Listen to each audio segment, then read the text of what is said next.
দক্ষিণ পশ্চিমাঞ্চলের ক্রমবর্ধমান বিদ্যুতের চাহিদা মেটাতে এ অঞ্চলে গড়ে উঠেছে বেশ কিছু বিদ্যুৎ উৎপাদনকারী কেন্দ্র, যার মধ্যে বিদেশি ঋণ সহায়তায় নির্মিত কয়লাভিত্তিক রামপাল তাপবিদ্যুৎ কেন্দ্র পূর্ণ ক্ষমতায় উৎপাদনে রয়েছে। বিদ্যুৎ বিভাগের খুলনা অঞ্চলে রয়েছে ছোট বড় 10টি উৎপাদন কেন্দ্র, যার অধিকাংশই ডিজেল বা গ্যাসে চালিত। কেন্দ্রগুলো প্রায় 3000 মেগাওয়াট বিদ্যুৎ উৎপাদনে সক্ষম। তবে জ্বালানি সংকটে বন্ধ রয়েছে বিদ্যুৎ উন্নয়ন বোর্ডের Khulna 330 megawatt, Faridpur 50 megawatt, north West পাওয়ার কোম্পানির খুলনা 225 মেগাওয়াট, মধুমতি 100 মেগাওয়াট ও ওরিয়ন গ্রুপের রূপসা 105 মেগাওয়াট কেন্দ্র। ফলে প্রস্তুতি থাকার পরেও এ অঞ্চলে মোট উৎপাদন সক্ষমতার অর্ধেকে নেমে এসেছে।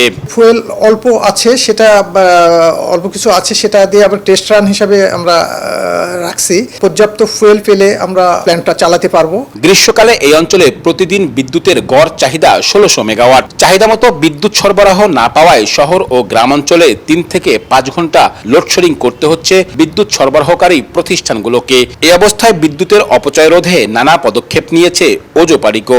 লোডশেড আছে, ক্রাইসিস চলতেছে, সেখানে আমাদের সবারই মিতব্যয়ী হওয়া লাগবে। তো এগুলো আমরা কন্ট্রোল করার চেষ্টা করতেছি, বিশেষ করে ব্যবসায়ীদের সাথে আমরা যোগাযোগ করতেছি। সংকট সমাধানে জীবাশ্ম জ্বালানি থেকে নবায়নযোগ্য জ্বালানিতে রূপান্তরের মাধ্যমে টেকসই পরিবেশ বান্ধব বিশেষ করে সৌর বিদ্যুতে নজর দেওয়ার তাগিদ সংশ্লিষ্টদের। সরকার যেন নবায়নযোগ্য জ্বালানি বিশেষত সৌর বিদ্যুৎ উৎপাদনের ক্ষেত্রে ব্যক্তি মালিককে প্রণোদনা দেন। সেই প্রণোদনার ভিত্তিতে সে নিজেই এগিয়ে এসে বিদ্যুৎ উৎপাদন ব্যবস্থা করতে পারবে। খুলনা অঞ্চলের 10টি বিদ্যুৎ উৎপাদন কেন্দ্রের মধ্যে 8টি কেন্দ্র গ্যাস বা ডিজেলে চালিত, বাকি দুটির একটি কয়লা ও অপরটি সৌরচালিত।